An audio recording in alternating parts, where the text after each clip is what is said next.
Well, hey folks, Real Honestly with John Riddlin and WWE Crown Jewel. Would you like to know what I thought about this live abortion WCW 2000 Heroes of Wrestling 99 Levels of Bad show? Would you like to know what I thought about it? I'm going to give you a visual demonstration of what I thought of it. The cornet face. Because, of course, the cornet face. And also, this is what I have to say to anybody that thought this show was a good idea. Besides the money. Besides the money, this is what I have to say. Because the show was an atrocity. It was an absolute atrocity. I believe the talents tried their best, but I believe that they did not care. WWE did not care one bit. They got their money from the Saudi Arabia government, blood-soaked as it was, because Saudi Arabia, the Crown Prince especially, wants to show this vibrant progressive change that's happening, this Vision 2030 that they're going to get to as soon as they stop hacking up journalists that dare speak out against them with bone saws, no less. With fucking bone saws. I wonder how many bone saws are in the goddamn arena. I wonder about that. Let's be perfectly honest about this. The Saudi royalty, by the way, that were in the front rows, should have sat their asses down, whether they cared or not, or whatever. They should have had some goddamn respect for the citizens that actually paid money to sit there and watch it. And I want to say that any citizens that actually want progressive change and good positive changes to happen in that country, I hope you get it. I hope anybody that watches this damn show actually does, that actually would positively influence, can go out there and make some great changes and everything. But the show just was so goddamn tainted because, oh yeah, a journalist got hacked up with a fucking bone saw. Now, I'm going to get to the review proper. So, I hope you guys are still with me. Because I got about a page and a half of notes here that I'm going to get to. The kickoff had Coach, Otunga, and Booker. They were in a studio because Hogan probably didn't want them anywhere near him because Hogan hates the brother's brother. And don't worry, I'll get to Hulk Hogan here in a bit. Video packages for the big matches. You had Michael Cole, Corey Graves, and Renee Young on commentary. Yes, Renee Young was completely covered with the exception of her face and head. But okay, she seemed... I don't know if she wanted to be there or not. I will say that the commentary did their best. I'm usually against Cole for a lot of these big events, but I'm sure he was probably uncomfortable being over there. So I'm going to slight the commentary off there. But I will say this. I'm glad that Renee was able to call the action. That's maybe one little bit of a change. Maybe one. I don't think that the women are going to be wrestling in Saudi Arabia or should feel safe enough to wrestle in Saudi Arabia any damn time, even if the citizens do want to see it, because the government sure as fuck wouldn't protect them. But anyway, Nakamura and Rusev for the U.S. title. It was decent, just had no build. And Nakamura hit a low blow while trying to get out of the accolade accidentally and hit the Kinshasa for the victory. At least it's nice that WWE actually remembered that they had a U.S. champion. I mean, that's certainly something that's a little bit positive from the show. But yeah, the match was literally announced the day before. The day before! And that's it! What the fuck? Why in the world did they even fucking bother? I mean, whatever. It was what it was. Hopefully, maybe they got a bit of a payday. I don't know. I hope every talent got paid handsomely to go over there, and I hope any big bonuses, like any of the big money that Saudi Arabia gave WWE, I hope they cut a big pie of that off and give it to every single woman that could not go over there. From the makeup staff to the production staff to all the women that work extremely hard, from the Performance Center to NXT TV to Raw to SmackDown and to the NXT UK, cut a big pie of that off and divide it up among all those women, because those women deserve a fucking payday, because, they can't go over to a country that, oh yeah, likes to hack up journalists with bone saws. The government, that is, not the actual citizens. Anyway, so now we start the show off proper. We have a good video package, that hypes up the big matches and hypes up some of the moments. The Saudi royalty would not sit down. They should have just sat down out of respect, but I guess whatever, it is what it is. It looked like they had nice cushy chairs there. Actually, really did look like they had nice cushy chairs.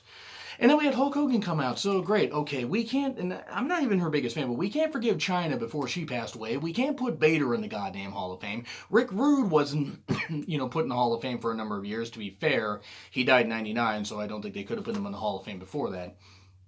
So Chyna, Vader, and a whole bunch of others or whatever, you can't put them in the Hall of Fame, you can't forgive them, but you can bring back Racist Grandpa. You can bring back Racist Grandpa that is only upset and was only sorry that he got caught. Now, I will say this, as somebody that also used to be racist and homophobic, that maybe positive change can come from that, and maybe he realized the mistake that he made. My problem is the explanation he came up with and his apology meant absolutely nothing. So to me, I didn't buy Hulk Hogan's apology at all. I think Titus O'Neil, New Day, and anybody else who spoke out against Hulk Hogan returning had every goddamn right to, and they should have been able to speak out without any goddamn repercussions. So yeah, that's all I gotta say. And oh yeah, Randy Savage is better. He's always better than Hulk Hogan. Randy Savage is another guy who should have been in the Hall of Fame well before he passed away, but Vince holds a grudge. He'll hold a grudge against him, but he won't hold a grudge against Hulk Hogan. But anyway, putting that aside, you have Hulk Hogan come out and do an introduction and all that kind of stuff and everything.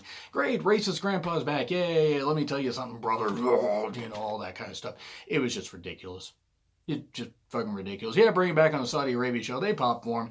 I didn't pop. I didn't even get goosebumps with his music. And I was a big Hulkamaniac. And I respect what Hogan did for the business. But it's a good and a bad thing. I knew it was going to happen, so it was what it was. But now, let's get on to the show proper. And the match reviews are not going to take very long. I will say that much right here. This is going to be more of a rant than it is going to be a review, as you probably can gather from about the first 6 minutes of this.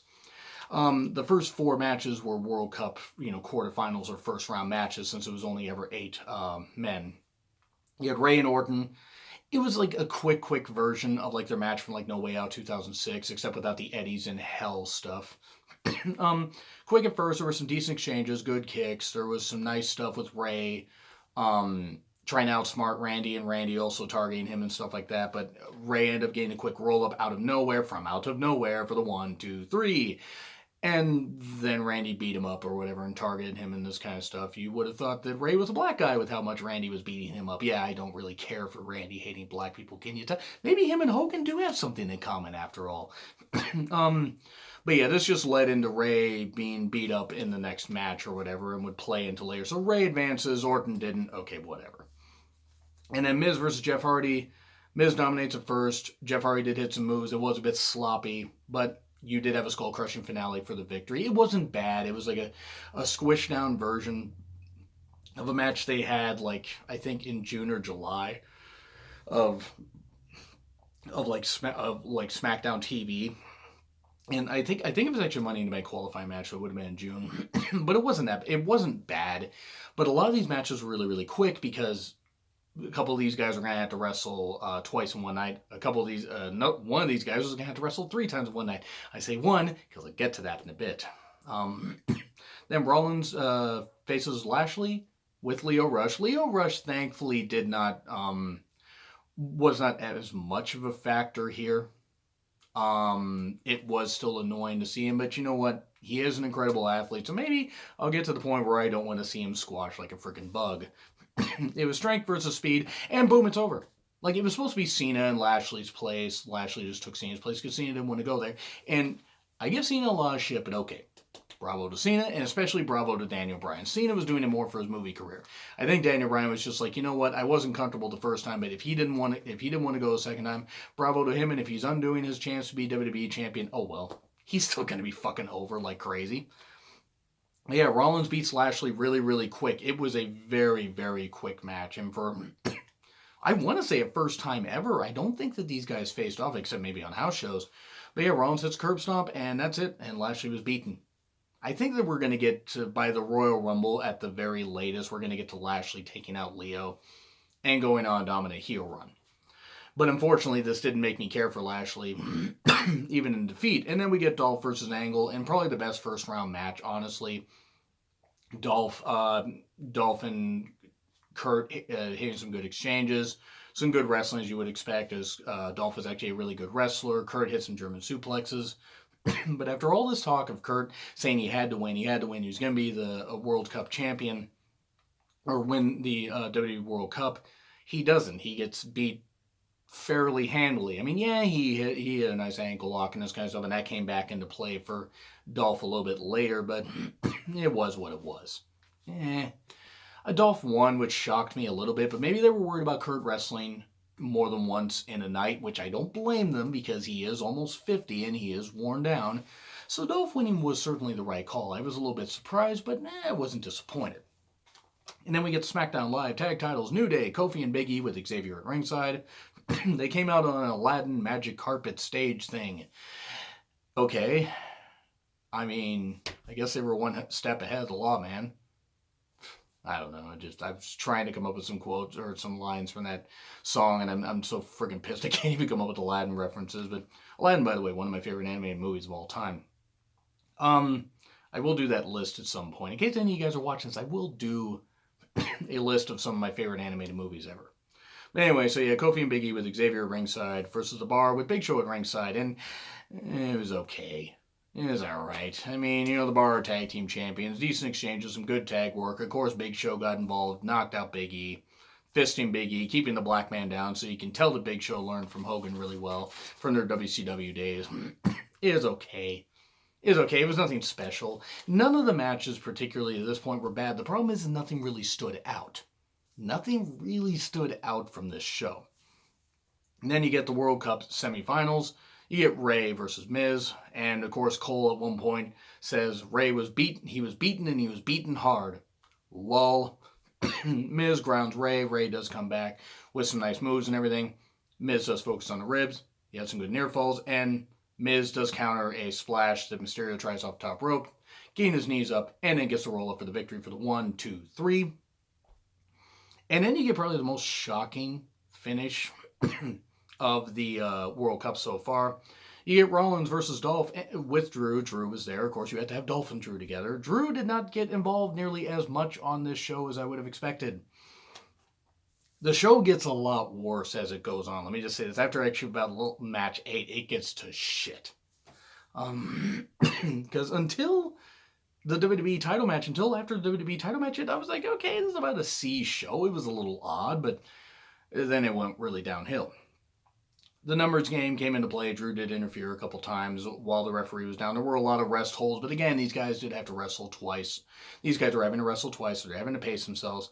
It was a bit long. I think they could have cut a few minutes out of this, and it would have been just fine, honestly, even though both these guys did have a great 30-minute Iron Man match. 10, 9, 8, 7, 6, 5, 4, 3, 2, 1.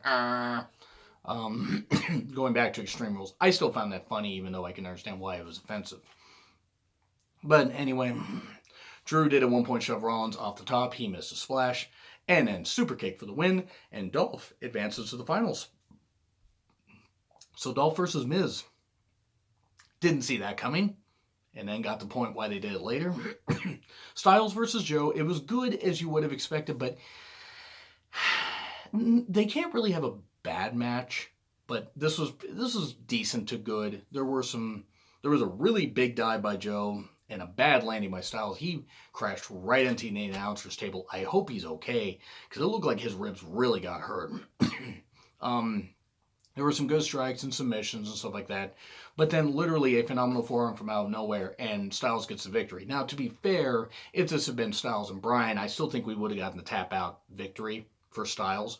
Styles is not going to lose the WWE title until he surpasses Punk's record. I will be floored if he does, because the only other pay-per-view they're going to have him defended at would be TLC. And if he loses it there, at that point, just have him break the record. Why not just have him break the record? But anyway, not bad. Styles wins. Okay, whatever. And then we get Styles versus somebody where I'm just going to say this much. There are 2 matches on here. Actually, no, there are 3 matches on here that are on the worst matches of the year. And they're the last 3 matches, go figure.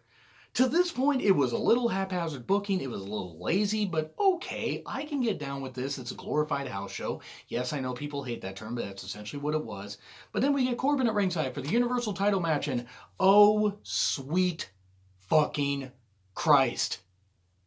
I gotta bust it out again. Look at this goddamn face. That's the fucking expression I made during this match where I'm like, okay, Braun and Brock and this kind of stuff. And you got Heyman there. Amazing that Heyman felt safe in Saudi Arabia. Good that he was. But anyway, you got this whole thing where Corbin's there at ringside, crowning a new Universal Champion. Now, people can say what they want to and about where the Universal title was after Reigns took it from Brock. And by the way, get well, Roman.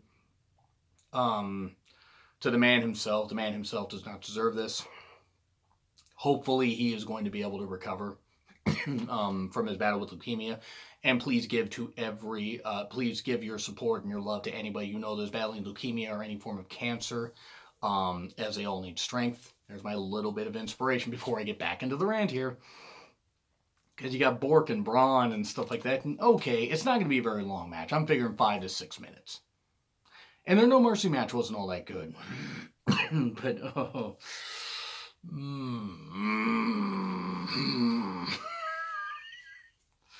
Corbin hits Braun with the title before the bell. Okay.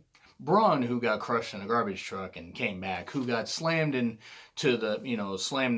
into a trailer from the back of a, ambulance and somehow still ended up okay. Braun, who basically can take just about anything. And Braun's knocked down with a title shot. Corbin can't even do that right, by the way. It's like, it wasn't as bad as Luna having to basically just push it into Sable's back, and that's not a knock against Luna. That's a knock against Sable, who never deserved to be in the wrestling business, by the way. But then, ring the bell, F5, kick out, F5, kick out, F5, kick out. Fourth F5 to the outside. Back in the ring, Braun gets a boot, maybe another boot, and then goes and gets another F5, the fifth F5 for the 1, the 2, the 3. Brock Lesnar is a new goddamn Universal Champion, and I want Raw to be pulled off the air. I don't understand this. I could understand if it was somebody that had major heat, or if it was somebody, if Brock had never held the Universal title, or had only held it once and not held it for like 500-something days or whatever it was, or 450 days, or however the fuck long he held it. I don't know. I got PTSD from that shit. This was so fucking ridiculous. Why the fuck did this happen? Why did this happen? Why in the fucking Christ did Brock Lesnar win the Universal title? And he's going to go to UFC and he's going to, have the title there. Great. Why? Why even have the Universal title? Have Brock go off with the Universal title. Make the world title your main title on Raw, the big gold belt and everything, and do that. Go with some nostalgia that actually fucking works and do that. This was so goddamn ridiculous. It did nothing for Braun. And Braun and Corbin might have a match. You could have had Braun win in spite of that. Brock doesn't need the goddamn title, and then Braun could have had the championship. What the actual fuck was this shit? It was so fucking goddamn ridiculous. It's ruined Raw, by the way. Absolutely fucking ruined Raw. Raw is dead. Raw will get no more than a C to a C plus with Brock as champion. And not that he's going to appear much, though it's going to be Styles and Brock at Survivor Series this year like they had last year, which, yes, their match last year wasn't that bad. Wasn't one of the best matches of the year, in my opinion, but if you guys thought that is perfectly fine. But unless Styles goes over, there is no goddamn reason for this to happen. And there's no goddamn reason for him to be Universal Champion. What the fuck's he going to do? Hold it till the Rumble? Hold it till the Rumble and then drop it? Because isn't he going to be going back to UFC for a fight in like later January? I know I think he's doing one maybe in March instead. The whole point is, why is he champion? Is he ever going to go back to UFC? Is it just a whole ridiculous thing where it's just playing both sides and stuff like that? It's fucking ridiculous. It does nothing for the Universal title, which wasn't in a good place anyway. I don't even think it would have been in a good place even on Braun, because I don't think it would have booked him right. But Braun versus AJ would have been interesting. This was an absolute atrocity. This fucking knocked the grade down to a D-. And maybe the other 2 matches could have brought it back up. This took what was actually going to be about a C-plus show, because they took out a lot of the propaganda. It was like, okay, C-plus show, and it knocked it down almost a full 2 grades. Because it was an atrocity. And then you get the second, another worst match of the night. Dolph versus The Miz for the World Cup Finals. Wait, no it wasn't. Because Dolph attacked Miz before the belt. Maybe before the belt, Miz was holding his knee. Maybe Miz was legit hurt. I don't know. Maybe it's just a way to write it off. I don't know. Miz can't go. They were going to do a forfeit. And Shane's like, no, I'm going to fight him. Shane in a t-shirt and a tank top, which Shane is still in phenomenal shape. And apparently is immortal because he can do just about anything. And he is, of course, the best wrestler in WWE, at least according to how they keep booking him. It's absolutely goddamn ridiculous.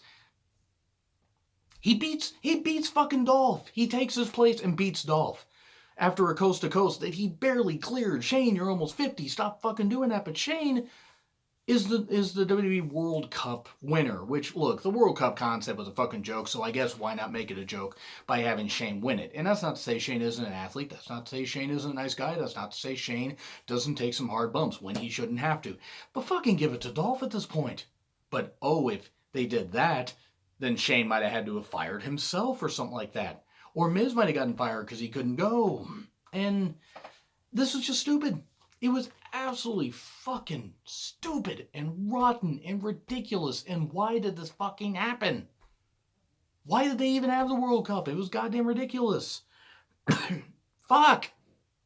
And then DX versus the Brothers of Destruction. Easy for me to say. Old Man on Parade. One, I hope Triple H is okay. Because he did a nasty fall, a nasty chokeslam through an announcer's table that did not have the monitors cleared up. So I hope he's okay. Because it looked like his ribs and his shoulder got cracked really, really goddamn bad. It was not good. I did not expect this to be. It was too long. It was about 30 pissing minutes. And was just an atrocity. It was, I don't know if it was worse than Taker versus Triple H, but it was damn close. That Super Showdown, I mean. Kane's mask fell off at one point. Shawn, I think, was concussed. He did a moonsault and onto both Kane and Taker.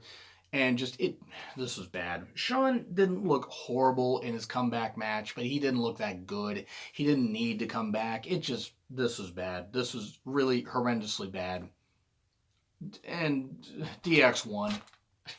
Kane took the pin. Do you really care? Do you really fucking care? At this point, if you're sitting through watching this goddamn review, which I appreciate you guys for watching it, I think this show broke me. I honestly think it did. I don't know what to say. I just don't know what else to say. This gets an F. It's the worst show of the year. Worst goddamn show of the year. I did not expect much from it, and I got less. And the booking decisions of the last 3 matches actually made this the worst show of the year. Because I was willing to rank this above Backlash. Because even though Rollins and Miz had a great match, the rest of the show was absolute dog shit. But I was willing to give this show a pass until those last 3 matches. Lesnar as Universal Champion does nothing for me and ruins a lot of storylines for Raw.